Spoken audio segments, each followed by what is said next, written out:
sama-sama memulai ibadah kita, mari kita berikan yang terbaik buat Tuhan. Sebelum kita mulai ibadah kita, mari kita sama-sama berdoa. Bapa, kami mengucap syukur Tuhan untuk kasih setiamu Tuhan, untuk penyertaanmu Tuhan di sepanjang kehidupan kami Yesus.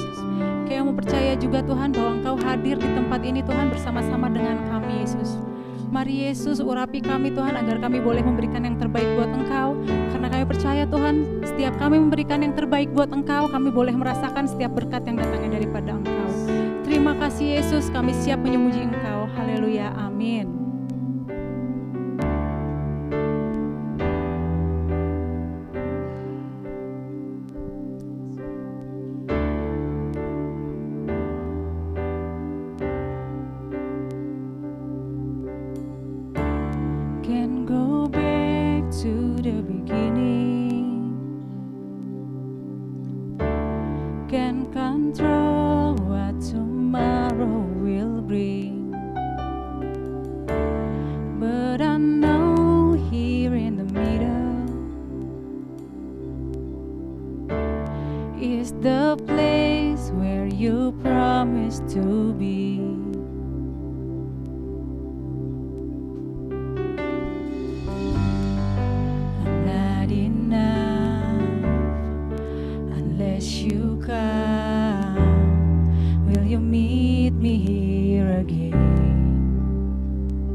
Kehidupan kami Tuhan, kami pasti mempunyai suatu masalah Tuhan.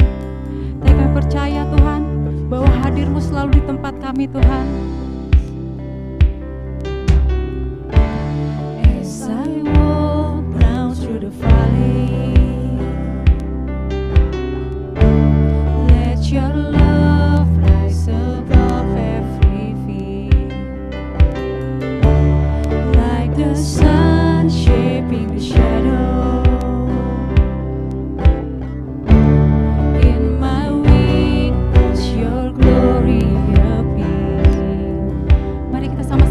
Pujian ini not enough unless you come. Will you meet me here again? 'Cause all I want is all you are. Will you meet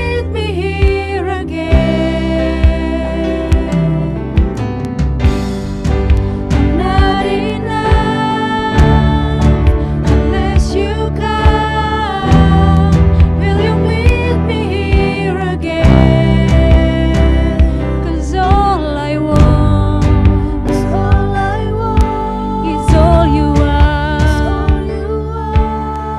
here again?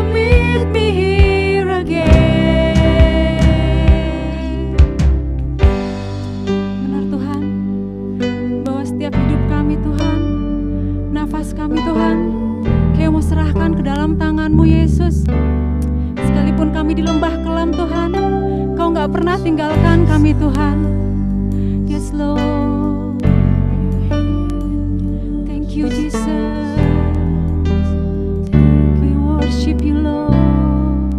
For a minute was I forsaken, the Lord is in this place, the Lord is in this place.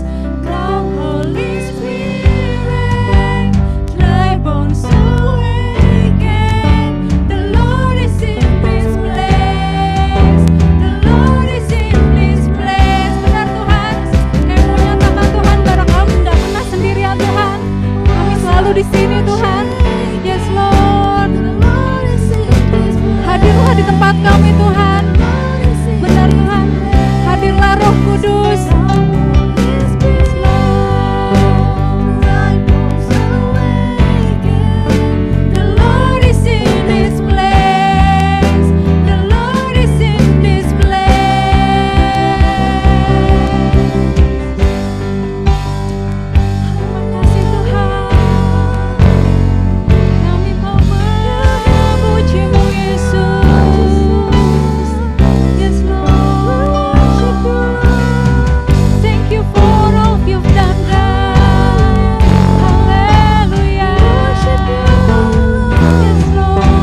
Lest you come, will you meet me here again?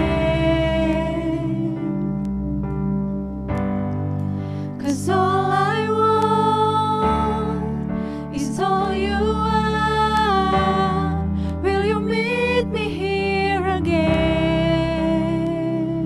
Oh Lord, not enough, not enough. Unless you come, will you meet me here again?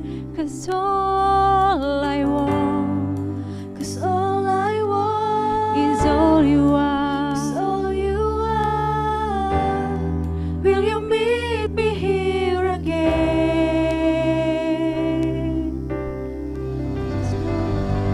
Terima kasih Tuhan, terima kasih Yesus yang mau nyatakan Tuhan di tempat ini bahwa Kau juga adalah kuat kami Tuhan. Benar Tuhan, kalau kami gak pernah sendirian Tuhan, tangan-Mu selalu memegang kami Tuhan. Mari kita berikan sorak-sorai yang terbaik buat Tuhan Allah kita. Yes Lord. Mari kita nyatakan bahwa hanyalah Tuhan kuat kami.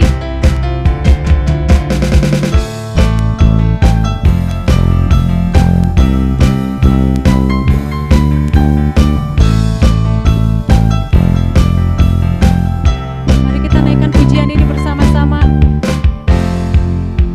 Segenap hatiku, seluruh jiwaku, hanya untukmu, hanya bagimu.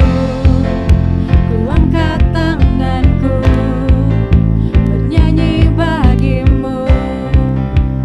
Kota bentengku, Kaulah kuatku. Aku percaya Kau harapan untuk selamanya. Mari kita sorakan. Ku kan selalu memuji. Hatiku kan bersuka. Kau ubahkan tangisku menjadi pujian baru.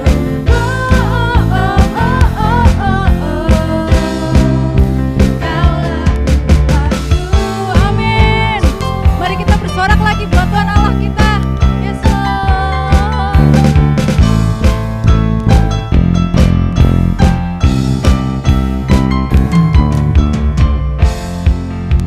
Senap hatiku, seluruh jiwaku, hanya untukmu, hanya bagimu. Kami mau angkat tangan kami Tuhan. Kami mau bernyanyi buat Engkau Yesus. Kota bentengku, Kaulah kuatku. Aku percaya Kau harapan untuk selamanya. Mari kita bersorak kembali.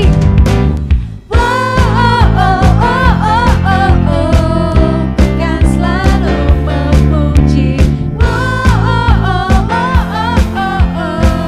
Hatiku kan bersuka. Kau ubahkan tangisku menjadi pujian baru.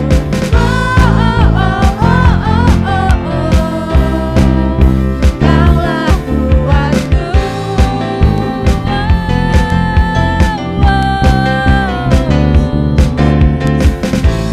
Benar Tuhan, hanya karena Kaulah kuat kami Tuhan. Inilah alasan kami hidup Tuhan. Kami gak mau Tuhan hidup sia-sia Tuhan. Kami mau terus memuji Engkau Yesus.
kita bersorak-sorai buat Tuhan Allah kita.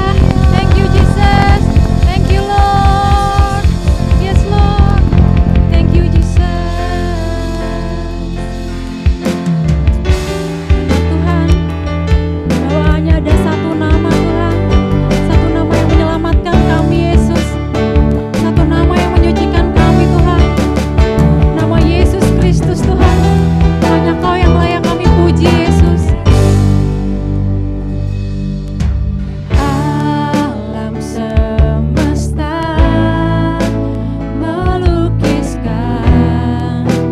kebesaran Tuhan, bumi dan surga menyanyikan kemuliaan nama-Mu.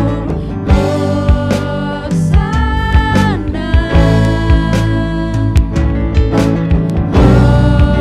Hosana, Kau yang layak dipuji disembah, Kaulah yang bertahta dulu sekarang dan selamanya, Raja atas segala raja, nama-Mu besar termulia.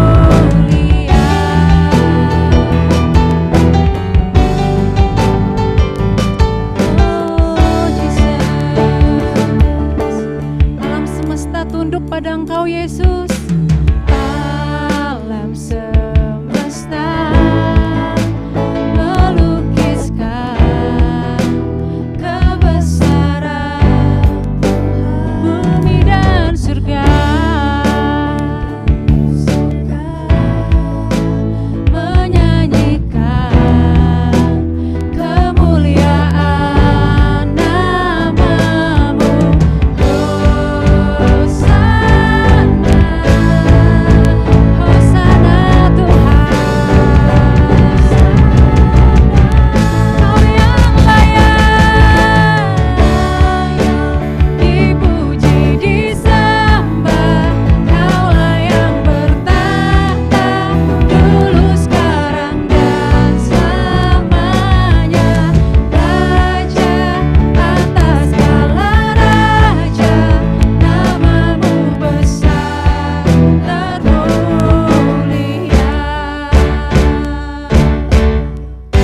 Benar Tuhan, sebab hanya ada satu nama Tuhan, hanya Kaulah Raja Tuhan, hanya ada Tuhan di dalam kehidupan kami Tuhan, hanya Kau yang layak Yesus. Kau mau memuji Engkau Tuhan. Yes Lord, biarkan setiap lidah kami mengaku bahwa Kau adalah juru selamat kami Yesus. Yes Lord, tidak ada nama lain selain Kau Yesus. Terima kasih Tuhan. Hosana,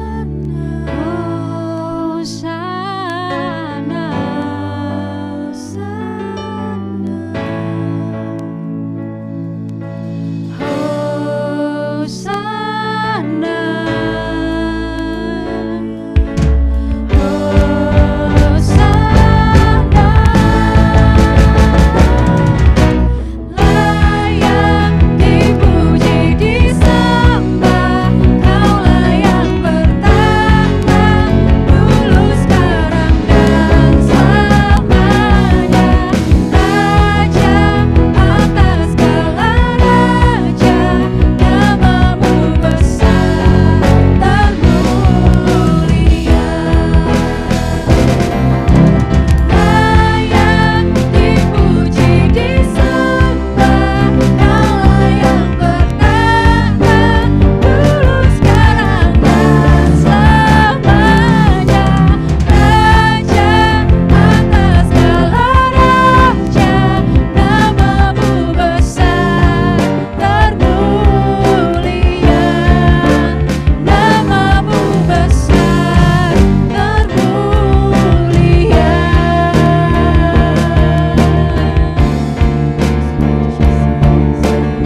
sembah Tuhan. Tidak ada nama lain selain Engkau Yesus. Benar Tuhan, bahwa setiap nama kami Tuhan, kami mau memuji Engkau Tuhan. Tidak ada nama lain yang patut kami sembah selain Engkau Yesus. Bapa, kalau sebentar lagi Tuhan, kami mau mendengarkan perkataan-Mu melalui firman-Mu Tuhan. Ajar kami Tuhan untuk mendengar lebih baik lagi Tuhan. Buka hati kami Tuhan, supaya kami boleh mendengar baik-baik firman-Mu Yesus. Izinkan kami Tuhan seperti Maria yang selalu mendengarkan perkataan-Mu Tuhan. Biarkan hati kami selalu tertuju hanya pada Engkau Yesus. Ini doa kami Tuhan. Kami siap mendengarkan firman-Mu. Yang siap mendengarkan firman Tuhan, mari sama-sama kita katakan amin. Haleluya. Shalom jemaat yang dikasihi Tuhan. Selamat hari Minggu. Kiranya saudara senantiasa ada di dalam keadaan baik-baik, senantiasa ada dalam perlindungan Tuhan, karena itu yang menjadi doa kita di dalam setiap harian kita, untuk kita senantiasa sehat-sehat baik jiwa, roh, tubuh kita. Haleluya. Pada kesempatan ini kembali saya ingin menyampaikan kebenaran firman Tuhan dengan tema khotbah saya pada hari ini adalah rancangan Tuhan yang sempurna. Jemaat yang dikasihi Tuhan, kita harus akui bahwa rancangan Tuhan itu begitu luar biasa, sangat luar biasa, penuh harapan rancangan itu kepada kita, damai sejahtera yang diberikan juga kepada kita, dan yang luar biasanya apa yang direncanakan itu adalah sempurna buat kita. Mari kita sama-sama buka di kitab Yesaya 55 ayatnya yang ke-8 dan ayat yang ke-9. Saya ulangi, Yesaya 55 ayat yang ke-8 dan yang ke-9. Demikian firman Tuhan, sebab rancanganku bukanlah rancanganmu dan jalanmu bukanlah jalanku. Demikianlah firman Tuhan, seperti tingginya langit dari bumi, demikianlah tingginya jalanku dari jalanmu dan rancanganku dari rancanganmu. Saudara, kita melihat di sini apa yang dikatakan firman Tuhan, bahwa rancangan Tuhan dengan rancangan kita beda.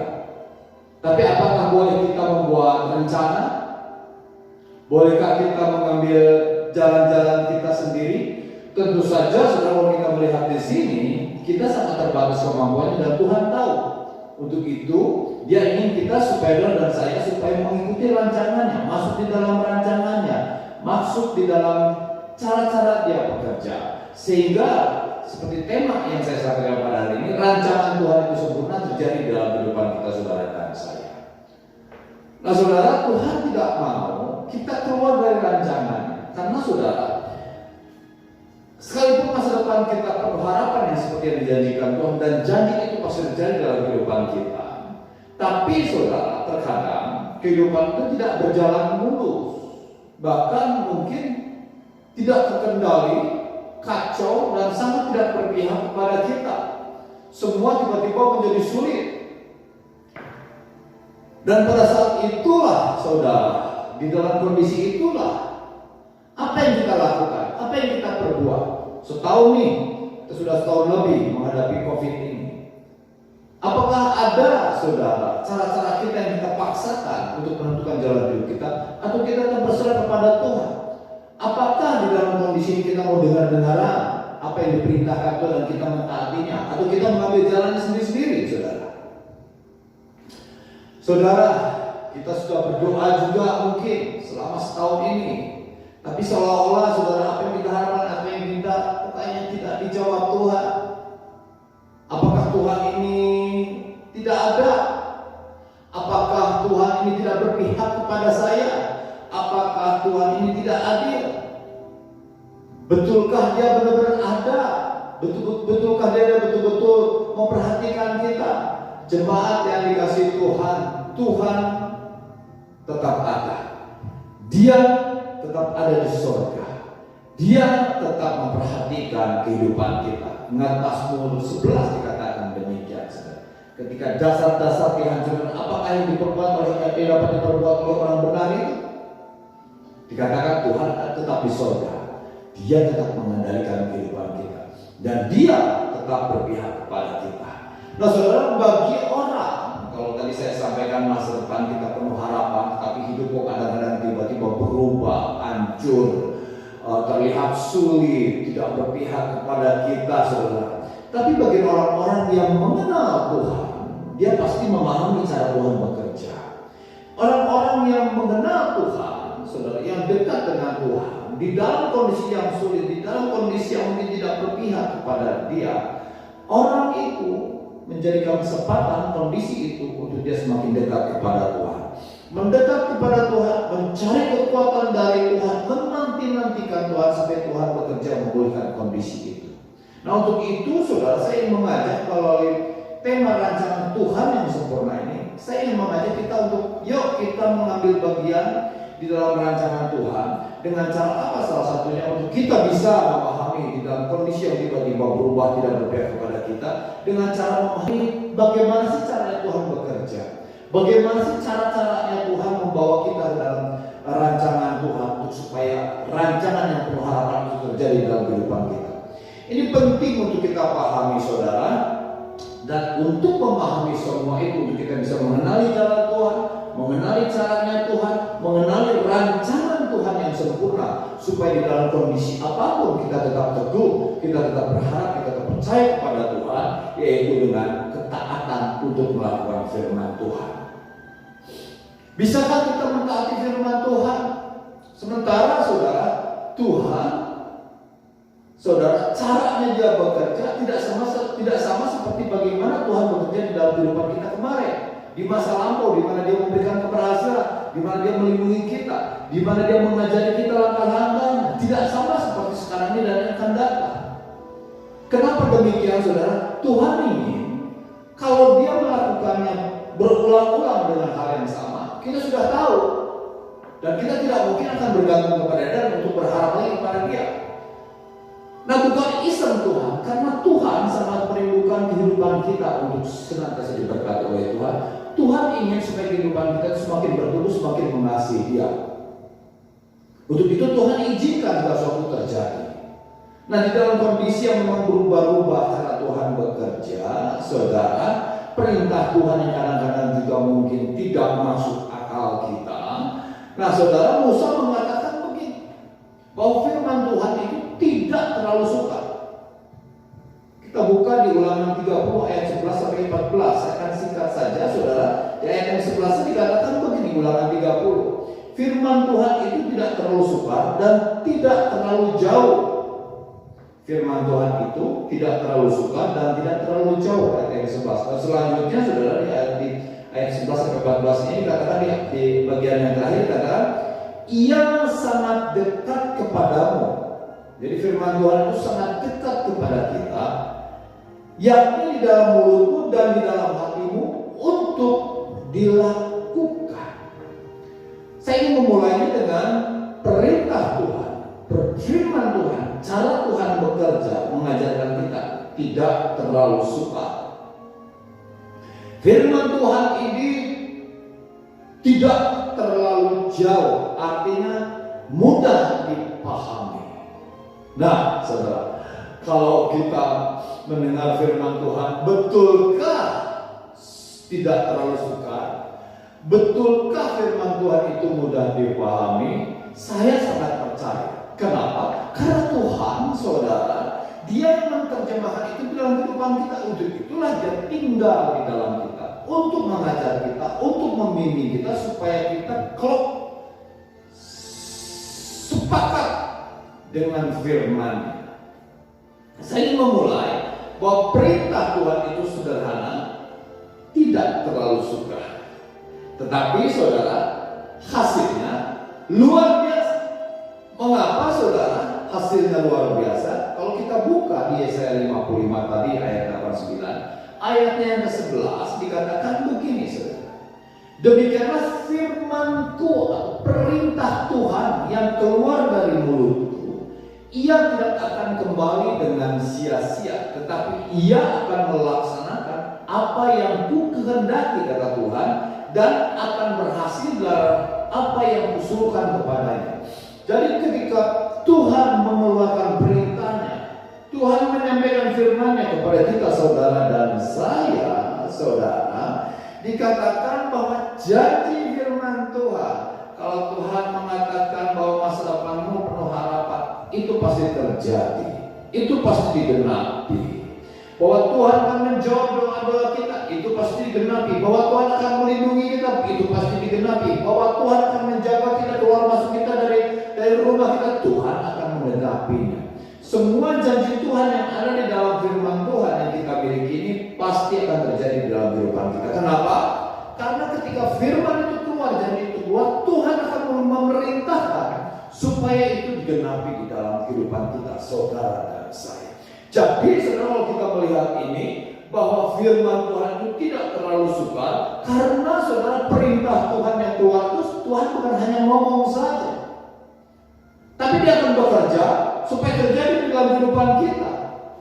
Memang waktunya bukan waktunya kita, bukan waktunya saudara dan saya, waktunya adalah waktunya Tuhan.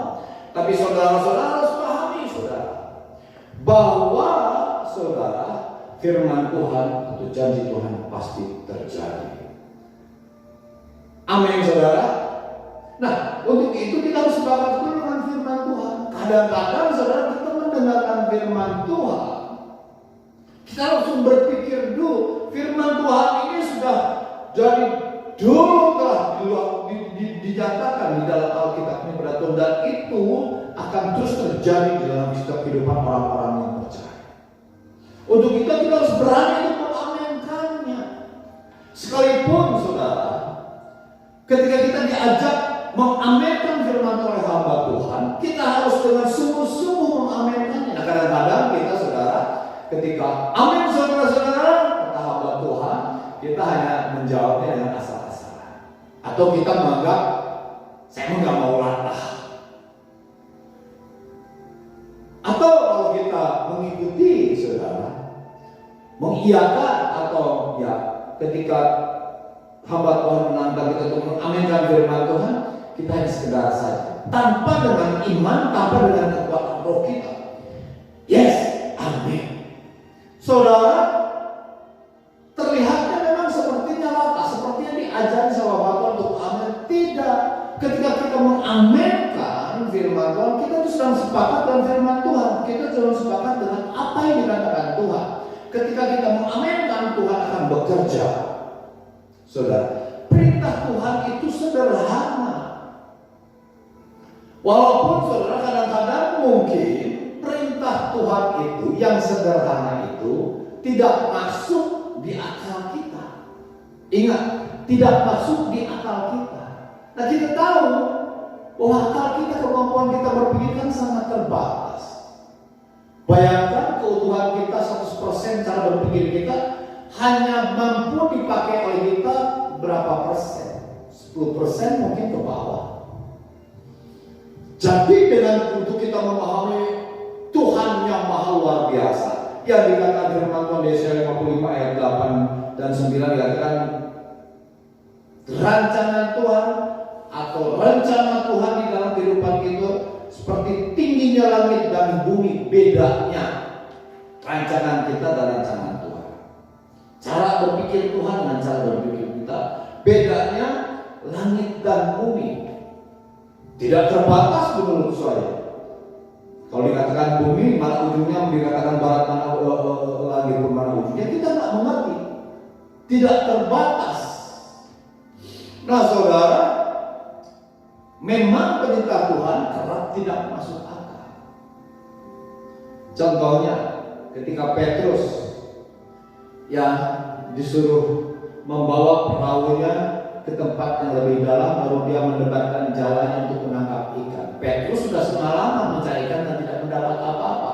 Dia adalah nelayan, Yesus adalah tukang kayu. Dia mengatakan, Tuhan, sudah seharian saya mencari ikan dan tidak mendapatkan.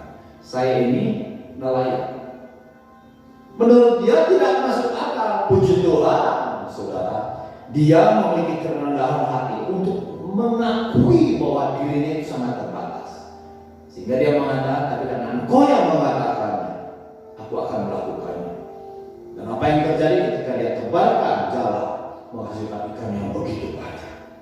Naaman ketika dia seperwira Aram, ketika dia mengalami sakit kusta, yang dikabarkan oleh seorang tawanan orang Israel yang ditawan oleh dia, seorang perempuan. Dia mengatakan bahwa di Israel ada seorang nabi namanya Elisa. Dia bisa menyembuhkan tuanku. Akhirnya Naaman pergi menuju Israel, menemui Elisa. Dan apa yang diperintahkan Elisa? Jelas Elisa adalah juru bicaranya Tuhan, dia seorang nabi. Berarti Tuhan yang mengatakan, kamu berendam ke dalam sungai Yordan. Naaman mengatakan, waduh, ini sungai kok bau gini, kotor begini, bau ya. Saya diperintahkan berendam, memang seolah-olah di Aram itu nggak ada sungai yang bersih dan jernih.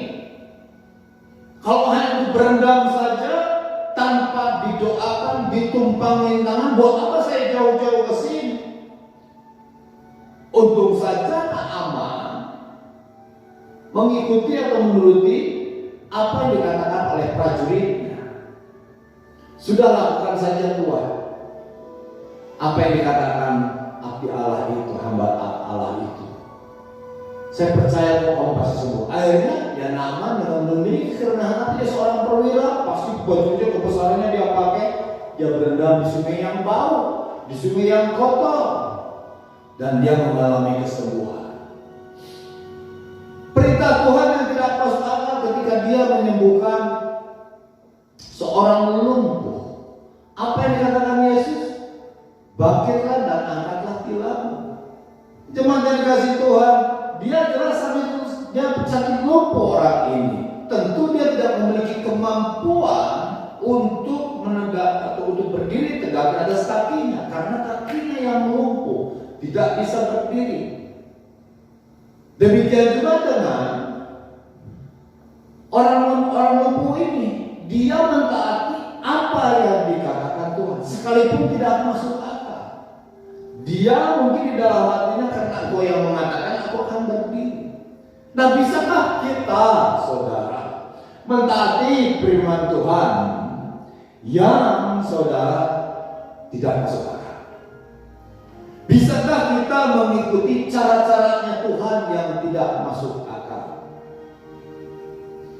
Firman Tuhan begitu banyak yang tidak masuk akal. Perintah Tuhan banyak yang tidak masuk akal. Tapi demikianlah cara Tuhan bekerja.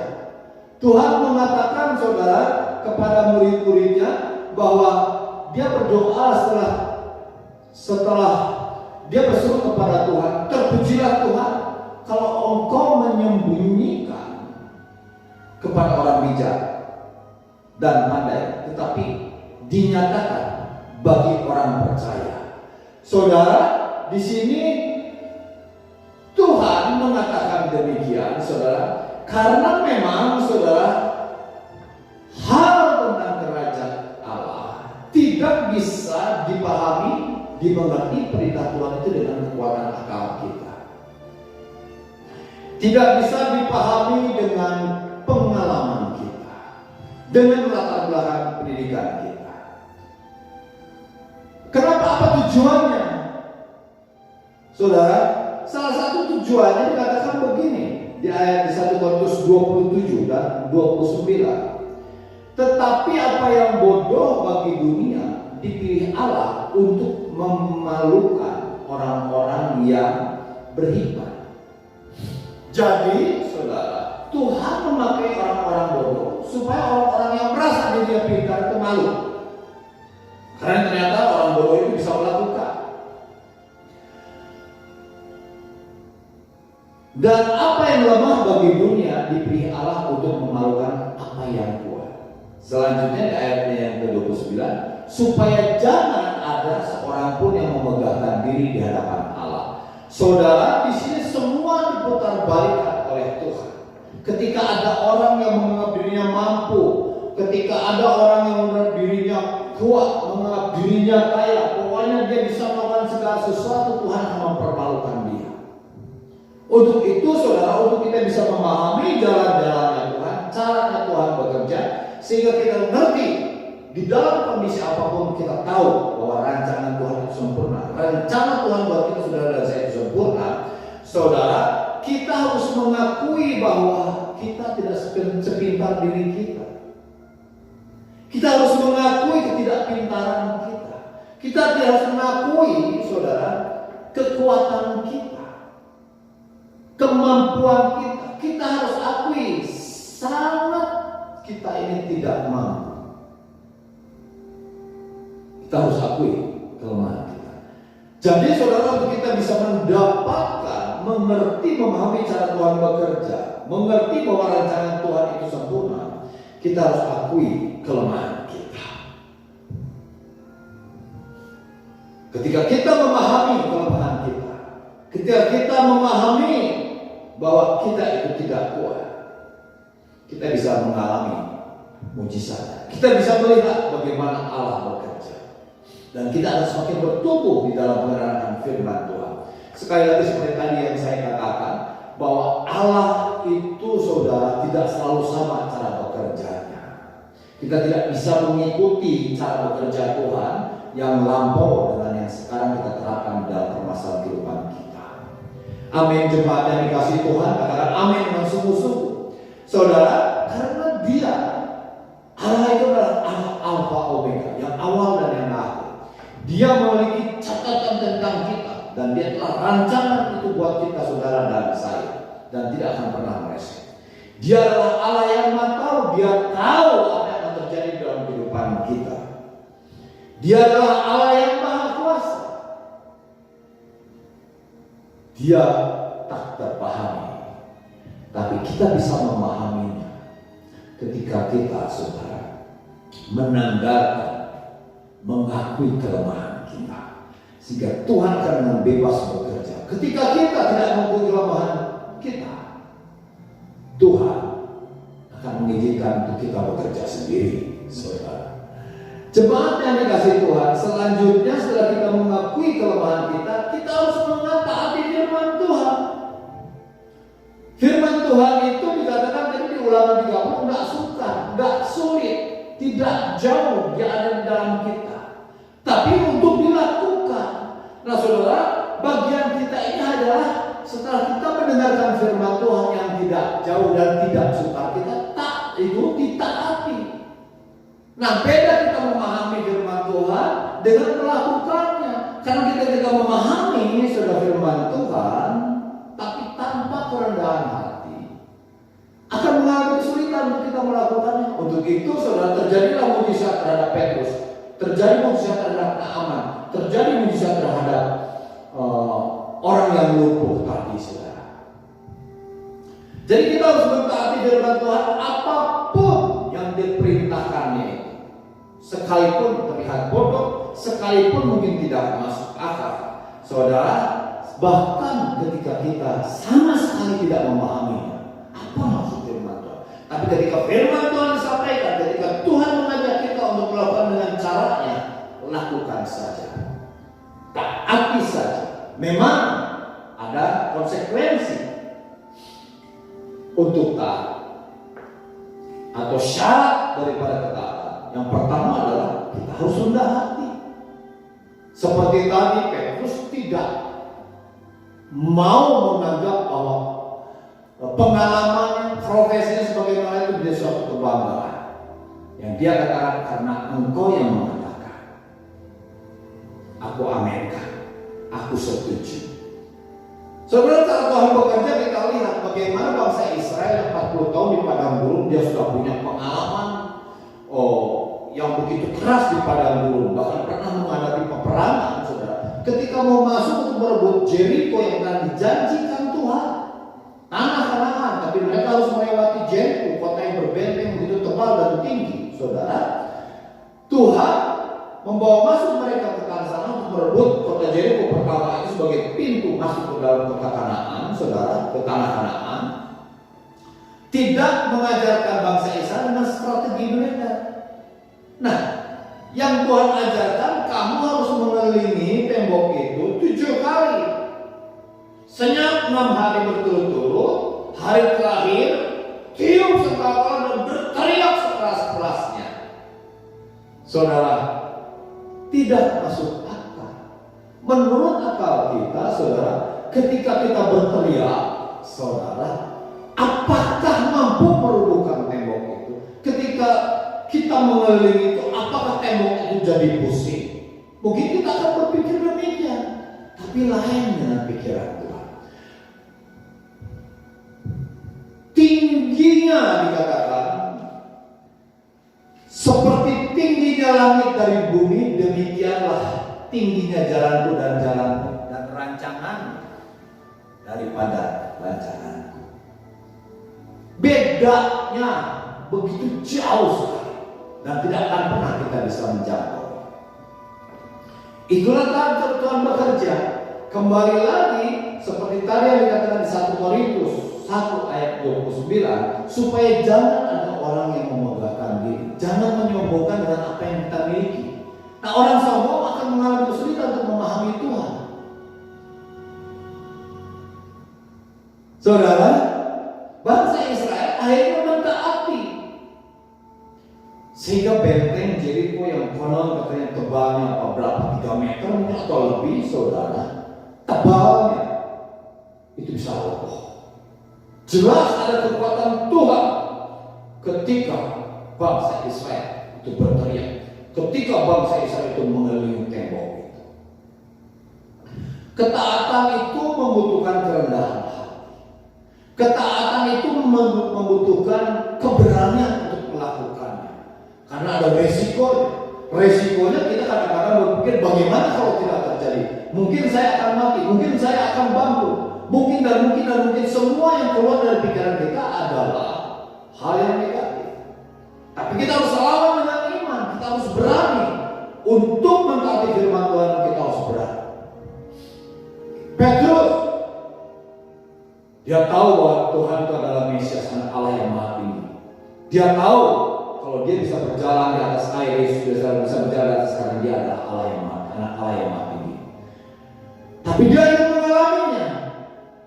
Petrus mengatakan, aku juga ingin berjalan di atas air, turunlah keluarlah dari perahu. Dia turun dan bisa berjalan. Dia bisa berdiri waktu dia bisa berjalan, tapi karena takut, saudara, akhirnya dia tenggelam. Tapi, saudara, di bawah kolong langit ini yang pernah berjalan dari saya Tuhan Yesus, tapi juga Petrus, walaupun hanya beberapa langkah. Itu bisa terjadi karena dia berani. Ketaatan membutuhkan pengorbanan, saudara. Perintah Tuhan aneh. Kita diajarkan ketika kita dihianati, kita harus tetap mengasihi. Ketika kita dihianati oleh orang, kita bahkan harus terus mendoakan, bahkan memberi makan seterusnya. Kalau lapar mereka dikatakan demikian. Kita harus mendoakan dan memberkati mereka. Ketika kita ditampar pipi kiri, beri pipi kanan. Ketika kita disuruh berjalan satu mil, kita harus berjalan 2 mil. Perintah Tuhan aneh, tidak masuk akal. Di sini kita lihat bahwa kita butuh pengorbanan. Abraham, perjalanan untuk dia bisa menjadi taat sampai mendapatkan berkat dari Tuhan, karena dia, saudara, betul-betul mau berkorban. Berkorbannya apa, saudara? Asalnya kan dia bermasalah. Dia tidak mengakui istrinya sebagai istri, dia mengakui sebagai saudaranya. Dia juga, saudara, akhirnya karena ketidaktaatannya dia harus menghampiri hamba yang hambanya Sarah, perempuan, untuk melahirkan keturunan namanya Hagar. Tapi di dalam perjalanan dia belajar terus bertumbuh dia, saudara, sehingga ketika dia dianugerahi anak yang dijanjikan yaitu Ishak, ketika Tuhan memerintahkan dia untuk berkorban, dia lakukan. Itu yang luar biasa, saudara. Anak yang dijanjikan puluhan tahun akhirnya ada, harus diserahkan, harus dikorbankan kepada Tuhan. Itu hal yang luar biasa, saudara. Begitu luar biasa. Di Kejadian 22 dikatakan begini, ketika anaknya mengatakan, ini kayu sudah ada, mana korbannya? Abraham mengatakan, Allah yang menyediakan anak domba untuk korban bakaran baginya anakku. Abraham juga percaya, selain dia mengatakan demikian, kalau memang tidak disediakan korban, dia sampai membunuh, menjadikan Ishak sebagai korban. Dia mengatakan di kitab Roma atau di kitab Ibrani dikatakan bahwa dia percaya bahwa Allah sanggup membangkitkan orang mati. Saudara, untuk mentaati firman Tuhan itu memang tidak mudah. Butuh keberanian, butuh kerendahan hati, perlu pengorbanan. Untuk kita mentaati ketika kita, saudara, dikhianati oleh orang, disakiti hati oleh orang, saudara, dan kita diperintahkan Tuhan bukan untuk membalas, tapi memberikan pembalasan, ruang kepada Tuhan untuk melakukan pembalasan, dan kita malah diperintahkan Tuhan untuk mendoakan. Saya percaya ada berkat yang luar biasa yang kita akan terima. Tapi ketika kita tidak mentaati, saudara, firman Tuhan, berkat itu lewat. Berkat itu lewat. Kita tidak akan mendapatkan berkat. Saul yang sudah ditetapkan menjadi raja atas bangsa Israel karena ketidaktaatan. Dia hanya melakukan hal-hal yang ritual saja yang biasa Tuhan lakukan, ya begini ya Tuhan ingin ya begitu, tapi tanpa ketaatan. Awal dia diangkat, beberapa hari kemudian, beberapa waktu kemudian Samuel mengatakan bahwa kamu tunggu aku, untuk aku akan memberikan persembahan untuk membakar korban bakaran kepada Tuhan. Tunggu seminggu. Dia nggak sabar. Kenapa? Karena saudara, rakyatnya sudah tercerai-berai. Dia tidak sabar karena dia sudah ingin melakukan apa yang Tuhan janjikan, walau waktunya tidak tepat. Dia tidak taat, padahal saudara, bahwa rampasan ada yang untuk Tuhan, ada yang bisa dipakai. Saudara, akhirnya Saul dikatakan oleh Samuel bahwa Tuhan tidak suka dengan ketidaktaatan. Ketidaktaatan Saul dianggap sebagai penyembahan berhala, sebagai pendurhakaan. Jemaat yang dikasih Tuhan, jangan sampai kita tidak mentaati. Memang perintahnya mungkin tidak masuk akal, tapi ingat, tidak suka. Di akal pikiran kita tidak masuk akal. Tapi ketika kita taat mau merendahkan diri, saudara, itu tidak suka.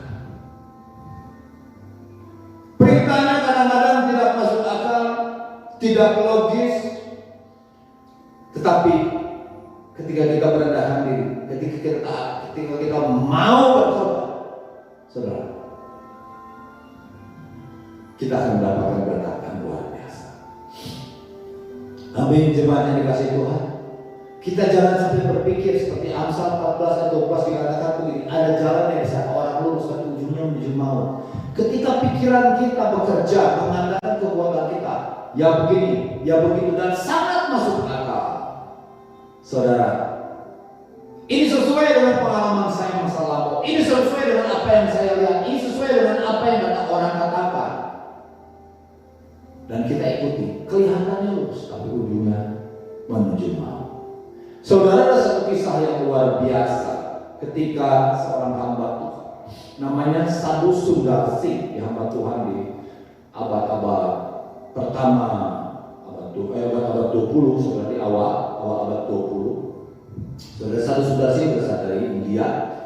Dia punya latar belakang agama lain, dia mengaku Yesus sebagai Tuhan dan Juru Selamat. Nah, pada suatu hari, saudara, Sadhu Sundar Singh ini mengadakan perjalanan ya bersama rekannya menuju salah satu celah di pegunungan Hilang Himalaya. Dia akan sampai ke sana untuk menyampaikan kabar baik firman Tuhan atau Injil ke sana. Di tengah perjalanan dia menemui seseorang, saudara, yang sudah sekarat karena kedinginan, tertutup sama salju. Dia hampiri itu, dia pegang orang itu dan ternyata masih hidup, saudara. Di tengah cuaca yang gelap, salju terus turun, saudara, karena memang sangat dingin udara di gunung Himalaya itu, saudara, di sekitar gunung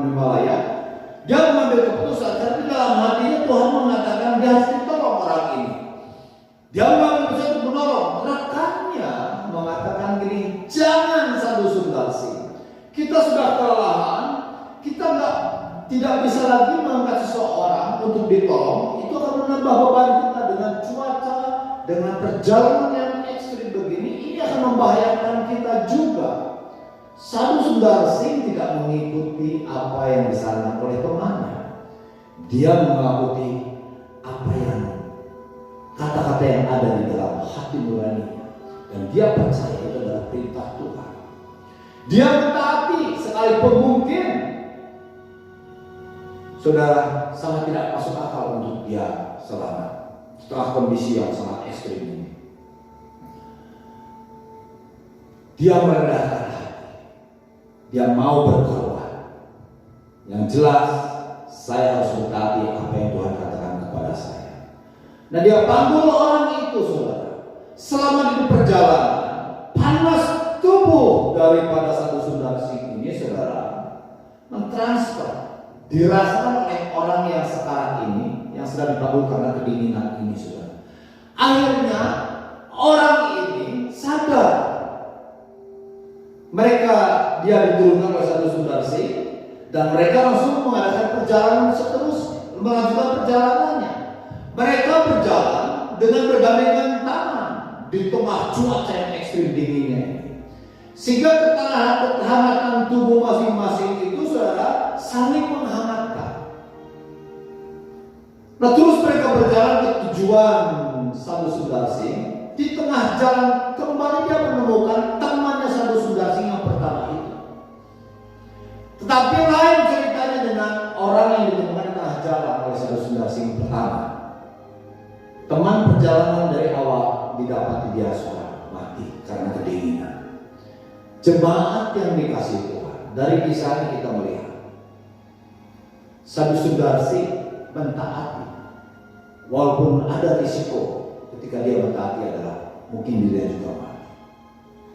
Tapi satu hal yang luar biasa, Tuhan membuat kehangatan tubuh daripada Sadhu Sundar Singh membuat hangat tubuh orang yang dipanggilnya, sehingga dia sadar dan mereka berjalan saling menghangatkan di tengah cuaca yang ekstrim dingin.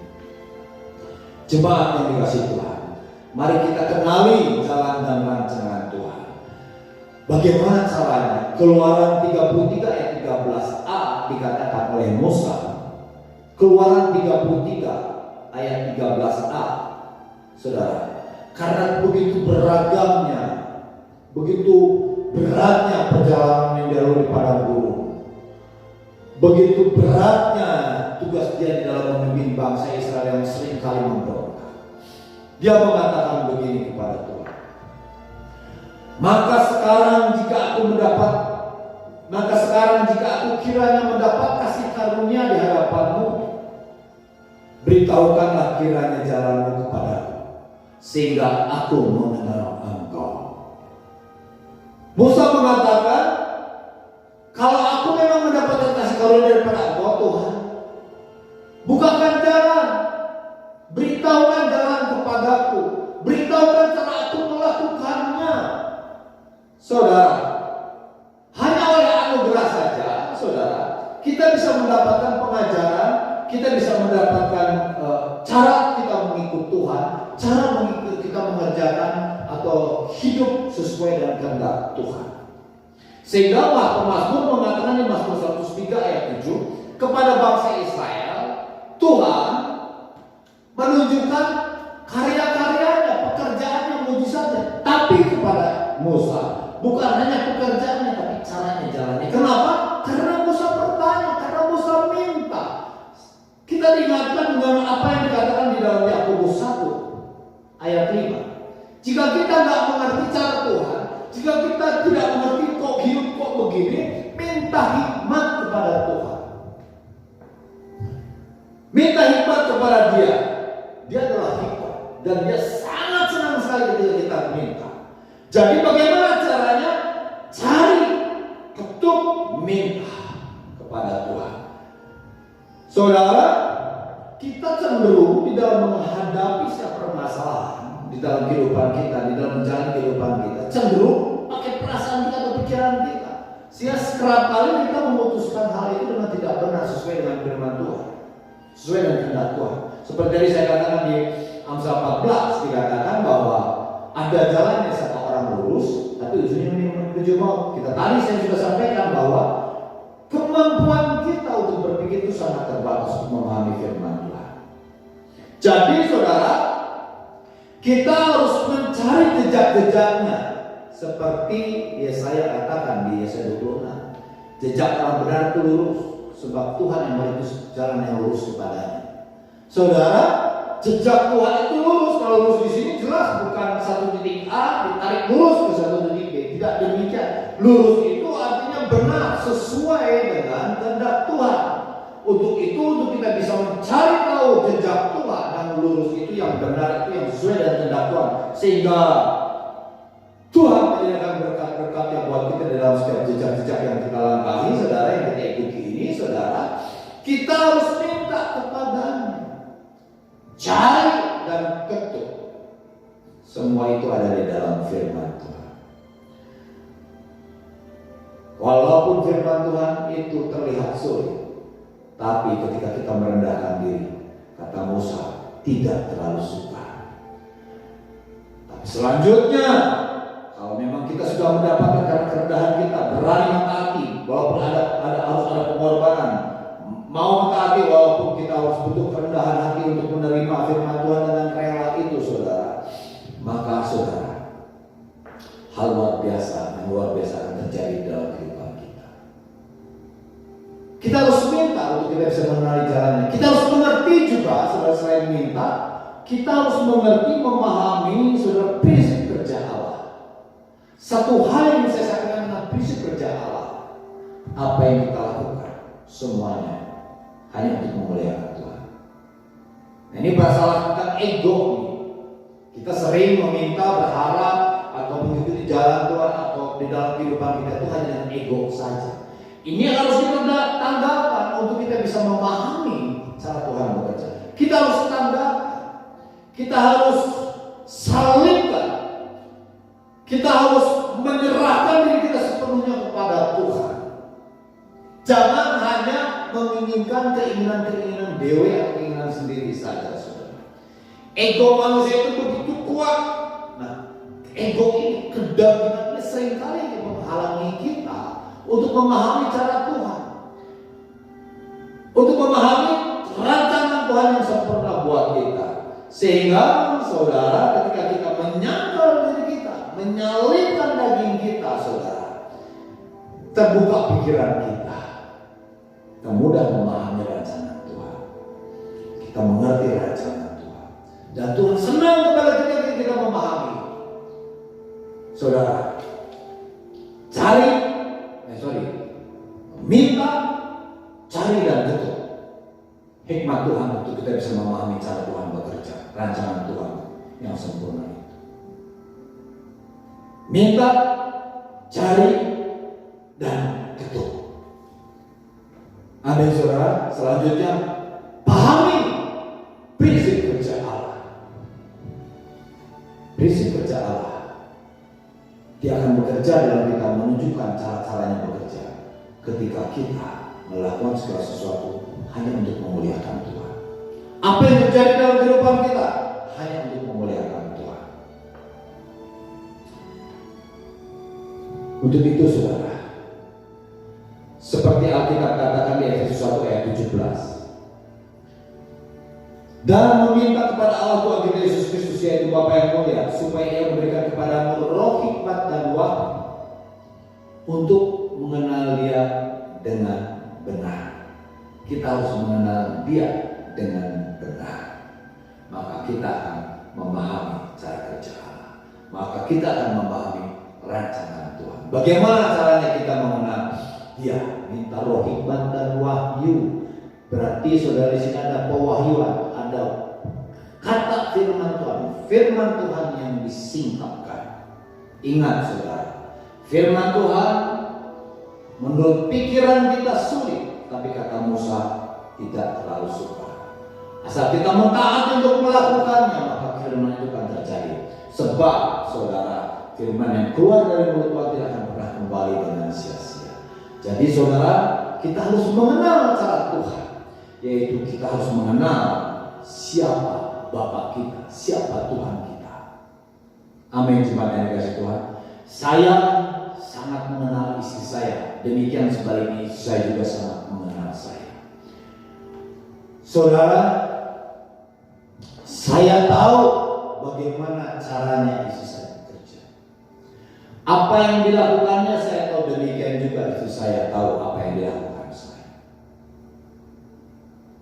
Tapi saya tahu kalau saya meminta sesuatu yang tidak sesuai dengan kehendak Tuhan, kalau saya mengharapkan dan membagikan, men-sharekan harapan saya kepada istri saya yang tidak sesuai dengan kehendak Tuhan, istri saya tidak akan mau menyetujui.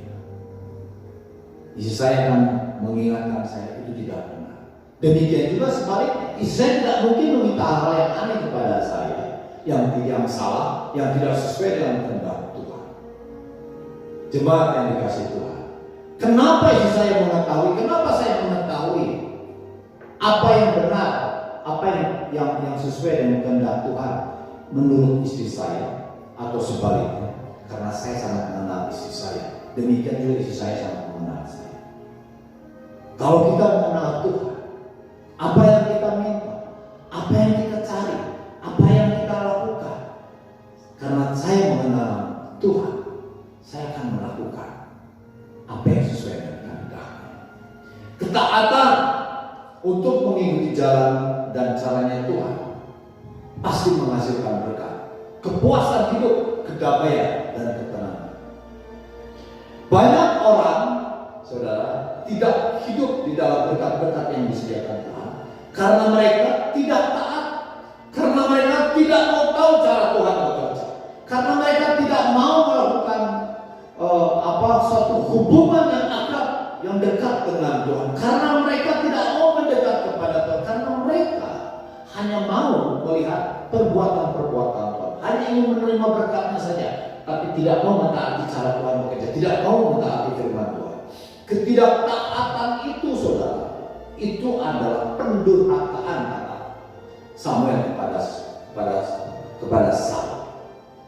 Ketidaktaatan itu, saudara, karena ketidakpercayaan kita kepadanya, atau karena kita tidak mempercayainya. Ketidakpercayaan itu ada karena kita tidak mau mengenal. Untuk itu, saudara, saya menyampaikan kepada kita semua, rancangan Tuhan itu sempurna. Rancangan Tuhan itu sangat sempurna. Perintahnya tidak sempurna. Kita harus mentaati. Akui ketidakbenaran kita, rendahkan diri kita, maka kita akan mentaati. Mau berkorban untuk kita mentaati firman Tuhan. Mengerti, saudara, apa yang menjadi kehendak Tuhan, itu akan membahagiakan kita. Kita akan bisa mengenal jalan-jalan Tuhan ketika kita mau mencari, meminta, dan mengatur terus-menerus. Bagaimana cara? Melalui hubungan kita dengan Tuhan, melalui saat hidup kita, melalui pembacaan firman Tuhan, melalui doa kita. Cari tahu jejaknya lurus yang Tuhan telah sediakan buat kita. Saudara, selanjutnya untuk kita bisa mengerti, saudara, cara Tuhan bekerja, pahami prinsip kerja Allah. Dia mau semua yang kita minta itu untuk memuliakan Tuhan. Tanggalkan kedagingan kita untuk kita bisa memahami firman Tuhan, untuk kita bisa memahami rancangan Tuhan. Tanggalkan kedagingan kita, keegoisan kita, maka rancangan Tuhan akan terjadi dengan mudah di dalam kehidupan kita. Di tengah kesulitan apapun, kita bukan menjauh dari Tuhan, bukan kita tidak mempercayainya, tapi kita justru mendekat kepada Tuhan, dan kekuatan Tuhan nyata di dalam kehidupan kita. Demikian firman Tuhan, tundukkan kepala kita berdoa. Bapa yang sangat baik, Engkau teramat baik. Hamba-Mu telah menyampaikan firman. Kami mau mengaminkan bahwa rancangan-Mu itu indah, rancangan-Mu itu sempurna buat kami. Sekali lagi kami mau katakan, apa yang telah Kau rancangkan buat kami itu sempurna, karena rancangan Tuhan sempurna. Materikan apa yang kami dengar, Apa yang kami aminkan akan kami lakukan. Karena perintah-Mu tidak terlalu sukar, tidak jauh, itu ada di dalam hati kami. Dan kami mau melakukannya untuk mentaatinya. Dan apa yang Tuhan telah rancangkan buat kami percaya yang Kau rancangkan tidak akan pernah kembali sia-sia. Karena Kau akan mengerjakan, Kau akan mengerjakan yang memerintahkannya. Setiap firman-Mu Tuhan yang kami dengar, yang terima, yang ada dalam hati kami, yang telah kami taati itu akan terjadi di dalam kehidupan kami. Terpujilah Tuhan di dalam nama Yesus Kristus. Jemaat yang dikasihi Tuhan, buka hati dan terimalah berkat daripada Tuhan. Tuhan memberkati engkau dan melindungi engkau. Tuhan menyinari engkau dengan wajahnya dan beri engkau kasih karunia. Tuhan menghadapkan wajahnya kepadamu dan beri engkau damai sejahtera. Di dalam berkat berkelimpahan Allah yang perkasa, Allah yang kekal, Yesus Kristus Tuhan. Kami telah berdoa. Haleluya. Semua yang percaya katakan amin. Amin. Tuhan Yesus memberkati. Shalom. Selamat hari Minggu. Tuhan Yesus memberkati.